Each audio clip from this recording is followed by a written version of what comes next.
Insan Edukasi, kita kembali lagi berjumpa dalam program Bimbingan Belajar seri Ayo Belajar yang diproduksi oleh UPTD, Balai Pengembangan Teknologi Pendidikan, Dinas Pendidikan dan Kebudayaan Provinsi Lampung.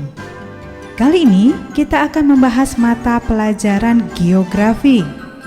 Judul Dinamika Atmosfer. Untuk sekolah menengah atas, kelas 10. Sahabat edukasi, kita akan sama-sama dengarkan percakapan teman-teman kalian dari SMA Negeri 1 Bandar Lampung. Ada Anissa, Alika, Sukma, dan Ibu Merta. Selamat mendengarkan.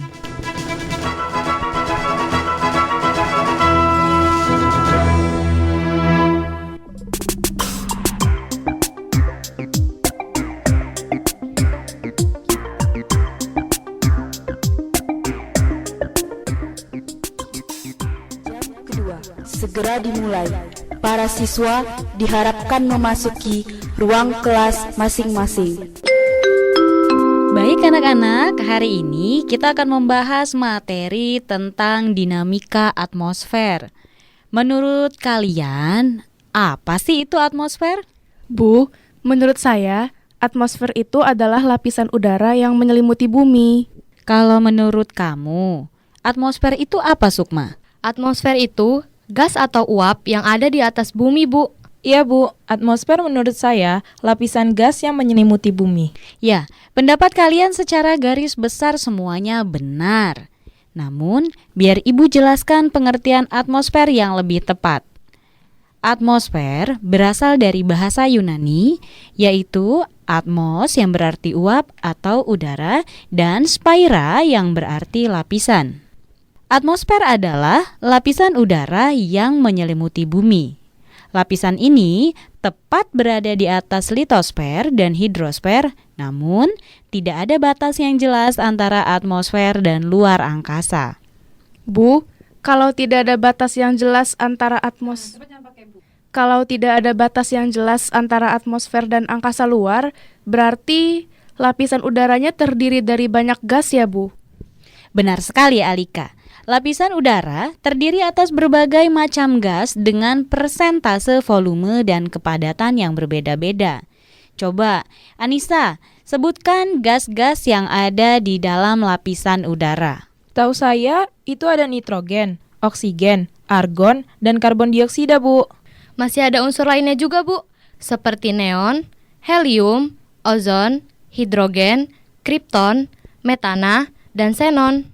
Ya, benar sekali. Yang Anissa sebutkan tadi adalah gas utamanya. Sedangkan yang disebutkan Sukma itu unsur lain yang terkandung di dalam lapisan udara. Tadi Ibu menjelaskan kalau persentase volume dan kepadatan yang berbeda-beda. Saya ingin tahu persentase volume gas utama di lapisan udara, Bu. Oh iya, Alika. Mayoritas gasnya itu terdiri dari 78% nitrogen, sisanya oksigen sebanyak 20,5%, argon sebanyak 0,95% dan karbon dioksida sebanyak 0,034%. Bu, peran utama atmosfer itu apa? Peran utamanya, Anissa, ya untuk melindungi bumi. Coba siapa yang bisa kasih contohnya? Menurut saya, contohnya itu menjaga bumi dari benda angkasa luar yang jatuh seperti meteor atau komet, menyerap radiasi sinar matahari yang berlebihan dan menjaga temperatur dari suhu yang ekstrim. Ya, benar sekali Sukma. Atmosfer merupakan lapisan udara yang dapat melindungi bumi. Atmosfer juga memiliki sifat-sifat fisik. Nah, siapa yang tahu sifat-sifat fisik atmosfer? Saya, Bu. Sifat fisik atmosfer itu dapat menyebabkan tekanan karena memiliki berat, dapat mengembang dan menyusut atau dinamis, terdiri atas unsur gas debu dan uap air, tidak berwarna, tidak berwujud, tidak berbau, dan bisa dirasakan dalam bentuk angin. Masih ada lagi loh, coba Anissa lanjutkan. Berada di ketinggian 0 km di atas permukaan tanah sampai 560 km di atas permukaan tanah dan terdiri dari lapisan-lapisan udara yang memiliki karakteristik serta manfaatnya masing-masing, Bu. Ya, jawaban kalian benar. Selain ciri fisik atmosfer, apalagi yang kalian tahu? Saya tahu unsur penting yang terdapat dalam atmosfer, Bu. Salah satunya uap air atau H2O penting dalam proses perubahan cuaca dan iklim. Iya Sukma, benar sekali. Uap air sangat penting. Selain uap air, ada juga unsur-unsur lain yang cukup banyak di atmosfer, tapi sangat merugikan. Iya, Bu. Atmosfer selalu dikotori oleh asap hasil kendaraan bermotor maupun asap pabrik, abu vulkanik, kebakaran hutan, dan juga smog. Bu, saya ingin bertanya, smog itu singkatan dari smoke and fog kan, Bu? Yang berarti kabut asap, merupakan kabut tebal yang sering terdapat di daerah industri. Ya, smog itu sering terdapat di daerah industri. Selain smog dan polusi yang disebutkan Anissa tadi, apa ada lagi, Bu, yang mengotori atmosfer? Oh, tentu saja ada, Alika. Debu-debu dapat menyerap, memantulkan, dan menghembuskan radiasi matahari. Debu atmosferik dapat disapu turun ke permukaan bumi oleh curah hujan, tetapi kemudian atmosfer dapat terisi partikel debu kembali. Debu atmosferik adalah kotoran yang terdapat di atmosfer. Jadi, debu atmosferik itu kotoran permanen yang terdapat di atmosfer ya, Bu? Ya, betul sekali. Jadi, kalian sudah mengerti belum? Sudah, Bu.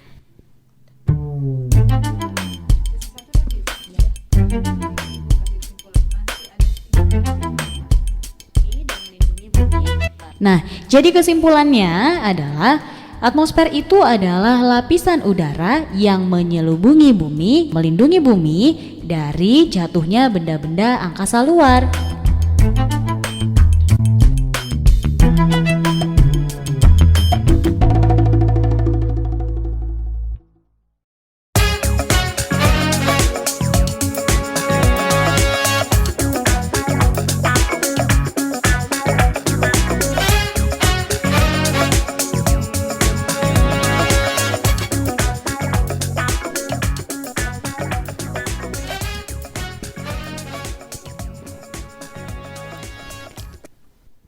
Sekarang kita lanjut ke pembahasan kita tentang lapisan-lapisan atmosfer.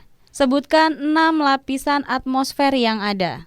Dari yang terdekat dengan bumi itu ada lapisan troposfer, stratosfer, mesosfer, termosfer, ionosfer, dan juga eksosfer, Bu. Ya, coba Sukma, sebutkan ciri-ciri dari lapisan troposfer. Ciri-cirinya itu paling dekat dengan bumi, tempatnya terjadi fenomena iklim, dan merupakan pemilik 80% massa atmosfer. Selain itu, masih ada lagi satu ciri khusus lapisan troposfer. Jika dilihat dari parameter suhunya, troposfer memiliki ciri khas yang dikenal dengan istilah gradient thermometrics, yang artinya penurunan suhu udara seiring dengan peningkatan ketinggian dari muka bumi. Wah, hebat. Benar sekali ya, penurunan suhu udara yang dikatakan Alika tadi. Terjadinya penurunan suhu 0,6 derajat Celcius setiap kenaikan 100 meter. Bu, suhu pada lapisan teratas troposfer itu bisa mencapai berapa derajat Celcius ya, Bu? Coba, siapa yang bisa menjawab berapa suhu pada lapisan teratas troposfer? Dapat mencapai minus 60 derajat Celcius, sedangkan pada permukaan laut di daerah tropis sekitar 27 derajat Celcius. Lapisan troposfer ini berada di 0 sampai 18 km di atas permukaan laut. Suhunya dapat mencapai minus 60 derajat Celcius, Bu. Sedangkan pada permukaan laut di daerah tropis sekitar 27 derajat Celcius. Ya, untuk lapisan berikutnya yaitu stratosfer. Coba Alika sebutkan ciri-cirinya. Setahu saya, ciri-ciri lapisan stratosfer itu berada di ketinggian 18 sampai 60 km di atas permukaan laut. Terus terdapat lapisan ozon pada ketinggian 35 km di atas permukaan laut. Dan juga terdapat 2 lapisan udara, yaitu isotermal dan inversi. Ya, ciri khususnya yaitu memiliki lapisan ozon. Siapa yang bisa menjelaskan manfaat dari lapisan ozon? Saya, Bu. manfaat lapisan ozon untuk melindungi bumi dari pancaran sinar ultraviolet yang berlebihan. Ya, manfaat lapisan ozon yang dijelaskan Sukma benar. Kalau untuk 2 lapisan udara yang ada di lapisan stratosfer, ada yang tahu? Anissa tahu, Bu. Lapisan stratosfer memiliki 2 lapisan bersifat berbeda. Yang pertama, lapisan isotermal pada ketinggian 11 sampai 22 km di atas permukaan laut, dan lapisan inversi pada ketinggian 20 sampai 60 km di atas permukaan laut, Bu. Benar sekali Anissa. 2 lapisan tersebut memiliki sifat berbeda yang ikut melindungi bumi. Selanjutnya, lapisan mesosfer yang terdapat pada ketinggian 60 sampai 80 km di atas permukaan laut. Ada yang tahu fungsi utamanya apa? Menurut saya sih, Bu, lapisan mesosfer berfungsi sebagai pelindung bumi dari benda angkasa luar yang hendak menabrak bumi. Kenapa lapisan mesosfer bisa melindungi bumi dari benda angkasa luar yang mau menabrak bumi, Sukma? Ya, itu karena udara pada lapisan ini mengakibatkan pergesekan pada objek yang datang dari ruang angkasa dan menghasilkan suhu yang tinggi. Jadi, benda-benda tersebut akan terbakar pada lapisan ini. Ya, ada beberapa benda angkasa yang habis terbakar di lapisan mesosfer, dan ada juga yang terbakar sebagian hingga jatuh ke bumi. Tadi sudah dijelaskan fungsi utama lapisan mesosfer. Coba, Anissa, sebutkan ciri-ciri dari lapisan ini. Ciri lapisan mesosfer ini jika dilihat dari parameter suhu memiliki ciri jika semakin ke atas suhu udaranya akan semakin rendah. Tiap kenaikan 1000 meter suhu akan turun 2,5 derajat Celcius hingga 3 derajat Celcius. Iya, bahkan pada ketinggian 80 km di atas permukaan laut, suhu udara mencapai minus 90 derajat Celcius. Ya, kalian semua benar. Sekarang, Ibu ingin menjelaskan lapisan berikutnya yaitu termosfer yang berada di ketinggian 80 sampai 100 km di atas permukaan laut. Lapisan ini memiliki temperatur antara minus 40 derajat Celcius hingga minus 5 derajat Celcius. Apa yang terjadi di lapisan ini, Bu? Di lapisan ini, sebagian molekul dan atom udara mengalami ionisasi. Bukannya ionisasi terjadi di lapisan ionosfer ya, Bu, yang berada di atas lapisan termosfer? Iya, tetapi pada lapisan ionosfer seluruh atom udara mengalami ionisasi. Oh, jadi perbedaan kedua lapisan tersebut terletak pada jumlah atom udara yang terionisasi. Pada lapisan termosfer hanya sebagian yang terionisasi, sedangkan pada lapisan ionosfer seluruh atom udara terionisasi. Begitu ya, Bu? Iya, benar sekali. Apa kalian sudah mengerti? Sudah, Bu. Lapisan yang terakhir yaitu lapisan eksosfer yang berada pada ketinggian 800 hingga 1500 km di atas permukaan laut. Lapisan ini merupakan tempat terjadinya gerakan atom secara tidak beraturan. Lapisan ini merupakan lapisan yang terpanas. Selain itu, lapisan ini juga disebut sebagai ruang antar planet dan geostasioner. Jadi, apa bisa dimengerti? Ngerti, Bu.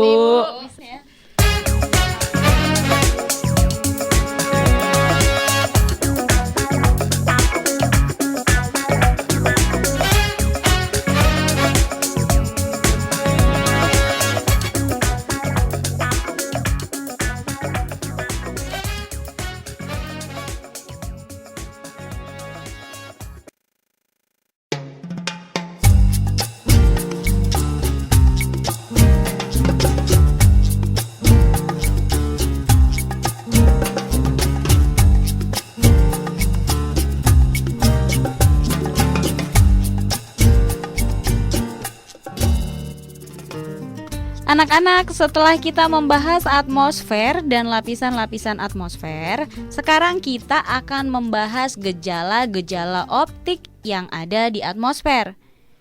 Coba kemukakan pendapat kalian dong tentang gejala optik. Bu, Menurut saya, gejala optik itu gejala yang terjadi secara optikal. Kalau menurut Alika apa? Kalau menurut saya, gejala optik itu gejala yang terjadi di lapisan udara dan bisa disaksikan secara langsung. Kalau Sukma ada pendapat yang lain? Kalau menurut saya sih Bu, gejala optik itu merupakan fenomena alam yang dapat terlihat tanpa bantuan media apapun.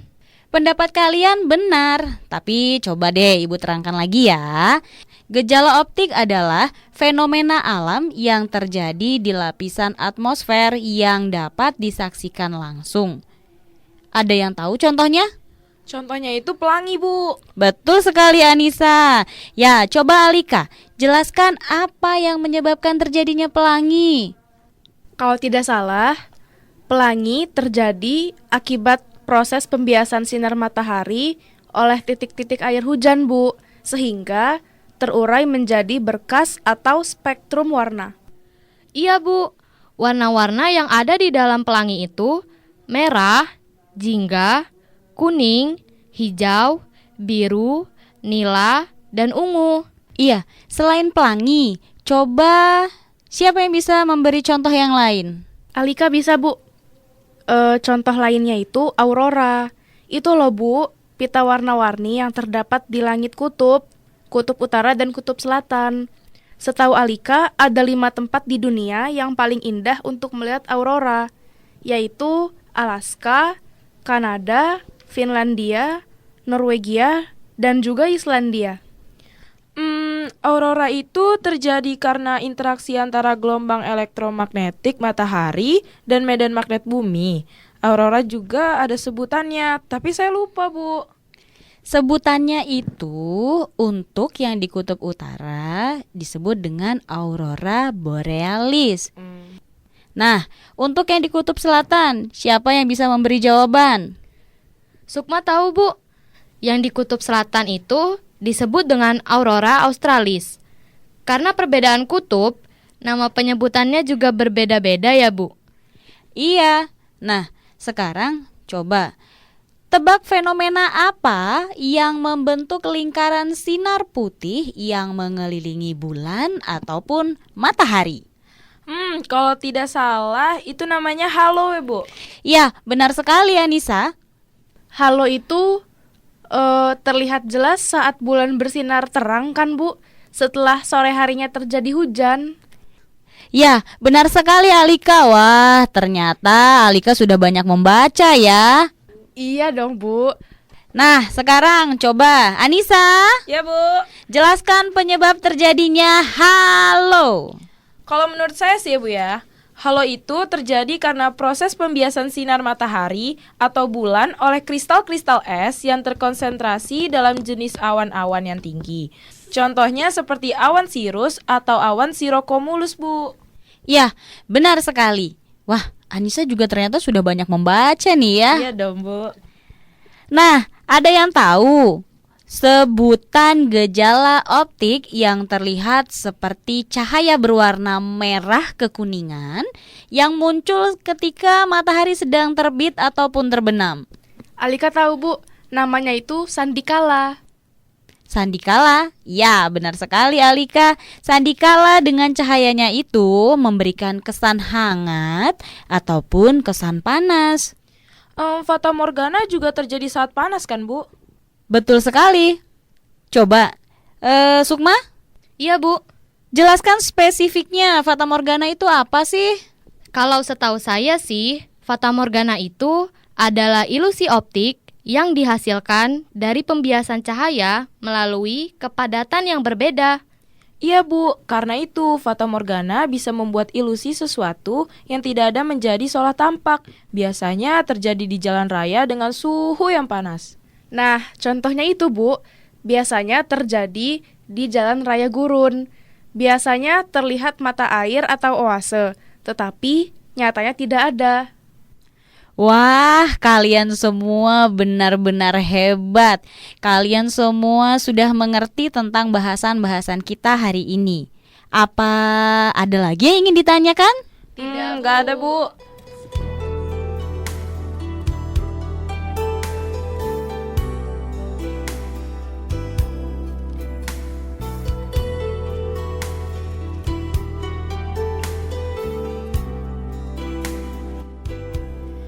Sahabat edukasi, dari pembelajaran ini dapat kita simpulkan atmosfer adalah lapisan udara yang menyelimuti bumi yang terdiri dari unsur gas, nitrogen, oksigen, argon, karbon dioksida, neon, helium, ozon, hidrogen, kripton, metana, dan xenon. Lapisan atmosfer terdiri atas troposfer, stratosfer, mesosfer, termosfer, ionosfer, dan lapisan yang terakhir adalah eksosfer.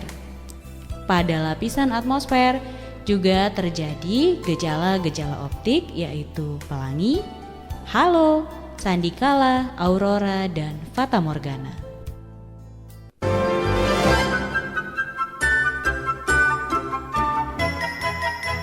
Nah, sahabat edukasi, tadi kita sudah sama-sama dengarkan percakapan teman-teman kalian dari SMA Negeri 1 Bandar Lampung.